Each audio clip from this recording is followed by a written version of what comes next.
Bismillah ar-Rahman ar-Rahim. Brothers and sisters, Assalamu alaikum wa rahmatullah. I'd like to share just a few words with you on the issue of Salah. Many ayat of Quran on this subject, many ahadith of the Prophet ﷺ also stressing the importance. But what I'd like to tell you about is an incident which is both shocking and emotional. It is the assassination of Sayyidina Umar bin Khattab radiyallahu ta'ala anhu. When he was stabbed by Abu Lu'lu in the prayer Salatul Fajr, he was stabbed that many times that his blood was flowing from his wounds. It was a terrible sight. Abu Lu'lu took another 6 odd of the other companions down. It was a very stressful moment in time. Yet Umar bin Khattab had the presence of mind to turn behind and ask Abdurrahman ibn Auf to come forward and actually complete the prayer. And then Abdullah ibn Abbas and a few other of the companions then took him back to his home. He then fainted and became unconscious. And he was in that state, and a very terrible state, according to his family and according to the narrations that we have seen.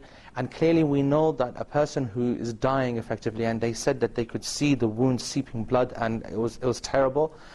And they wanted to make sure that he was awake, because clearly they wanted to have him aroused and conscious of what was going on, in order to see whether they could possibly treat what was happening. Now, Abdullah ibn Abbas and Miswar ibn Mukhrama, they came into the room. The people had tried everything. He was completely unresponsive. The family was shouting at him, shaking him, and they said that we can't make him aware. So the people were very stressed. There was a lot of people at the door of the house. A lot of people were, of course, very distressed of what was happening and what to do next.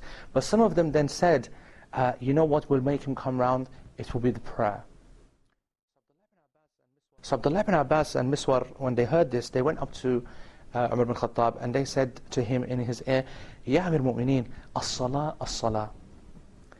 As soon as he heard the word salah, he came round. He said, as-salah, as-salah. In his dying state. Yallah, come on then. وَلَا حَقٌّ. And in another narration, وَلَا حَظٌّ فِي الْإِسْلَامِ لِمَنْ تَرَكَ الصَّلَاةِ. There is no share, there is no Islam for the one who leaves the prayer. A dying man who you would never imagine to be in a state, to be thinking about anything, he came to his senses just as he was remembered about the prayer. Brothers and sisters, why do I choose this? When there's so many different issues happening and so many other things that we need to deal with, and Muslims in difficult situations and war and poverty and so on and so forth. But the reason I point this out is that ultimately when we as Muslims identify our weakness in our connection with Allah subhanahu wa ta'ala, the connection that is Salah, once we recognize that and we can rectify it and work on it and perfect it, and then we start to understand our identity as slaves of Allah subhanahu wa ta'ala and what we're here to do, to worship Him, then we will be in the right state of mind to take the actions necessary to deal with the problems that we have in the rest of community and society.